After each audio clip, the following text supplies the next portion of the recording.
What's going on, guys? So hopefully you're having a wonderful day. If you have any questions, let me know. Been getting a lot of new subscribers lately, so thank you guys for subscribing. If you have any questions, you can always put your questions in the comment section below. So for today's video, I want to talk about, actually I want to give you 5 tips to growing multiple income streams. I know a lot of people are trying to build multiple income streams and are kind of struggling. And I think the main reason why they're struggling is because they're doing too much. They have very little time. And so I want to give you some tips on how to actually achieve, that end goal. So tip number 1, very simple, is to start with one income stream. It doesn't have to be the biggest one. It doesn't have to be passive. Just pick one. Okay, pick the one that you like the most. The reason why I say is to start with one and then move on to the next one is because what I see so many people doing is they take their 2 hours every single day that their free time. They take that 2 hours, and then what they do is they split it up in between 5 or maybe 6 different income streams. The reason why this doesn't work is because what most people do is they split this time up, and then each time they get into a new business, it takes them 10, 15 minutes to get in, to start figuring out what they're going to do, and then they do it for maybe 20, 30 minutes, and then they pretty much end it. The reason why everyone fails when they do that is because they're pretty much spreading themselves too thin. So stop doing that, okay? That's the one tip that I have for you. And that's one of the things I think is the most important one, because I'll just give you an actual example. I had a client that wanted to do, that was actually in my Affiliate Marketing Monsters course, doing the affiliate marketing program. And she was doing really well, but then she wanted to get into Amazon FBA. She started doing that, and her affiliate income came down. For her Amazon FBA business started to build a little bit, but not to the extent where it took over her affiliate marketing business. From there, she also went and started a YouTube channel. From there, she also tried to open up a social media marketing agency, but she didn't know a whole lot about social media marketing or even social media to begin with.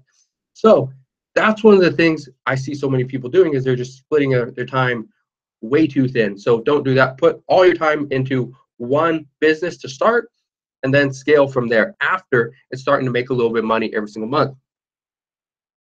So I'll answer questions in just a second. I'll just get through the 5 tips, and then I'll answer any questions that you guys have. Get a drink of water real quick.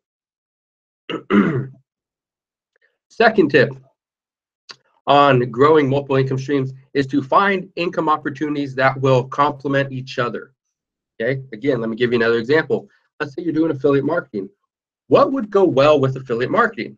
Maybe a YouTube channel. It could be you're doing ebooks. Maybe you have a website.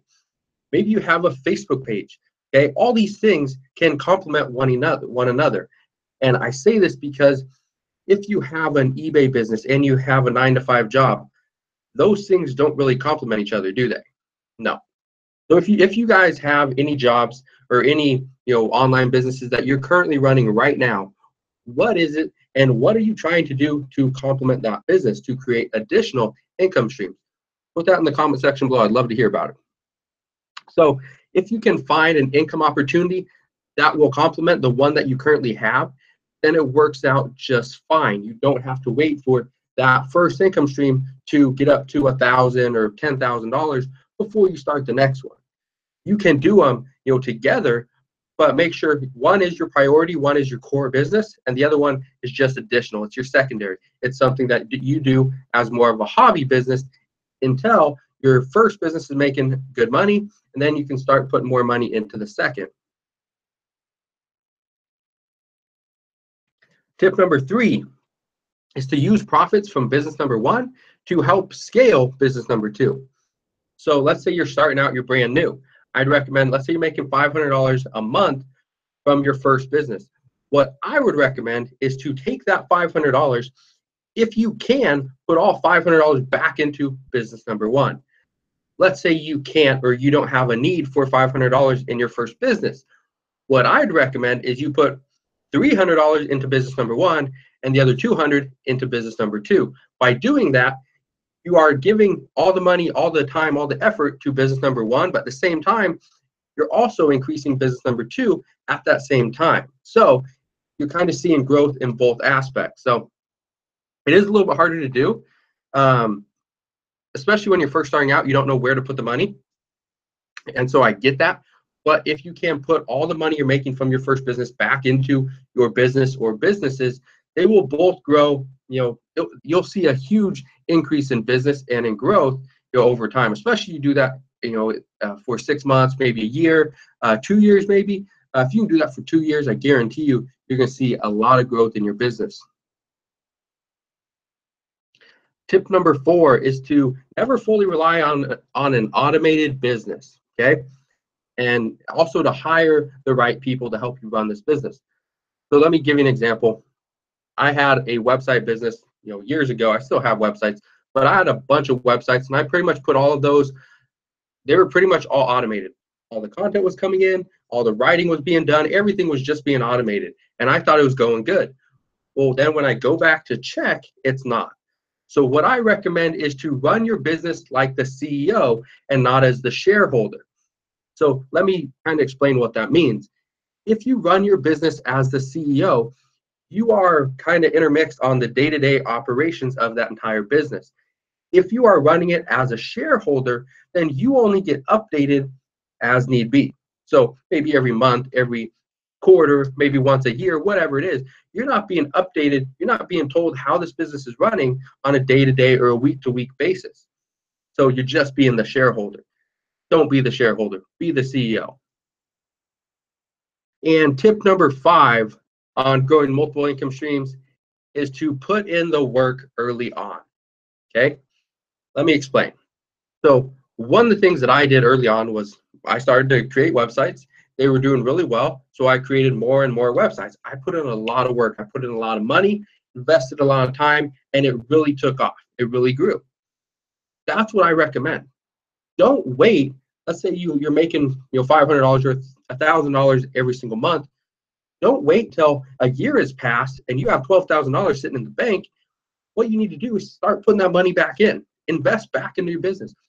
Put the work in early on, because the sooner you can get to a certain level of success, a certain dollar amount every single month, a certain number of employees, you're going to see your business is just going to multiply. It's going to get bigger and bigger. It's going to keep growing. So do it early on. Okay. Another thing, is I kind of reference this in tip number 3, I believe, is excuse me, is don't take your money back out of the business when you are still expanding and still growing. Okay, this is something that especially people in my Amazon FBA private label course, one of the things I see so many of those people doing is they're making money. They're making a few $1,000s every single month, and they take out maybe $1,000 or they take out $2,000, and they put the other $1,000 or $2,000 back into the business. So put everything back in. If you can do this, month after month, you're going to start to be, more successful. You're going to see that your business is growing that much faster. Instead of making $1,000 every single month, for example, I have a, it's not out yet, but my YouTube, it's called YouTube Unlimited. It's a YouTube course on how to make pretty much an unlimited amount of profit from YouTube itself, doing affiliate marketing, sponsored ads, all this stuff. And actually released it to a select group of people. One of the people that's actually taking that course, he started to make right about $500 to $600 a month. And this is the past 2 months, I think. And so he started to make some good money. What he was doing is taking all that money, taking it out, and just going to buy crap with it. Okay, so if you're watching, you obviously know who you are, but don't do that. And we talked about this, but don't do that. Take that $500 or $600, invest in camera gear, invest in maybe a website, invest in advertising, whatever you're going to do to build that business. If you can do this every single month, you will start to make money. One thing that I did, especially when I first started my YouTube channel, is I kept spending money on on camera gear, on graphics, on editing, on advertising, on building my website, on content, all this stuff. Okay, all this stuff. So my first year that I did YouTube, even though I made a lot of money, I actually lost money. My business was in the red for the calendar year because I spent more than I actually made. I was investing back into it. And then you start to see it really grow after that. So I have some questions on how to grow multiple income streams, let me know. But that's really all I got for you. Okay, so if you have questions, let me know. Put your questions in the comment section below. Let me answer Rosie's question right here. And then I think that will be it. Excuse me. Hopefully I can get over this cold. So Rosie says, is there a way to use YouTube to direct traffic to your website product without having to record yourself? Free YouTube traffic is good, I think, but not keen on being on camera. Rosie, I completely understand what you mean. There's a lot of people that feel the same way that you do, so don't feel bad about that. Is there a way to use YouTube to get direct traffic? Yes, there is. It depends on what your website or your product is. One of the things you can do, let's say you're sitting behind the camera. Yeah, I have a product. I have the salt shaker right here. Excuse me. Dying over here. So let's say I have the salt shaker. I'm going to do a review on this, but I'm going to do it from the back of the camera. So the camera is going to be pretty much like where my chest is, and I'm going to hold the product out here, do a little review, so you never have to be on camera. Now, that's one way to do it. The other thing you can do, which I've talked about before and I mentioned inside my Affiliate Marketing Monsters course, is all you got to do is download a software called Screencast-O-Matic. It's absolutely free, and you do a screencast. You show people your screen.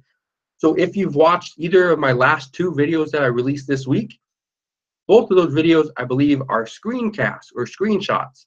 And so you are still speaking, but at the same time, you don't have to actually see your face on camera. And that works out really well because you actually don't even need a computer with a webcam. Okay, so that works. You don't need a special camera. You don't need anything. But I highly recommend being on camera because when you're actually behind the camera, when people can see you, they can maybe interact with you. The chances of them buying the product or clicking on the link or whatever it is that much higher. I remember I did actually a test on this years ago, but one, I was promoting a exercise bike, or both of them I was promoting the exercise bike. But on one video, I was actually in front of the camera using the bike, showing people how it worked. In the second video, all I did was pulled up a picture on Amazon of that exact bike. Okay, I released both of these videos at the exact same time. The titles were pretty much identical. There's nothing really significant about either one of the videos, and they're both right about the same amount of time. The one that had me behind the camera got more likes, got more subscribers, and started selling more of that particular product than the other one. So that's just a little tip for you right there. So again, if you guys have any questions, put your questions in the comment section below. If you like these live streams, want more videos just like this, make sure you smash that thumbs up button, subscribe if you haven't done so already. I'll see you guys on the next video.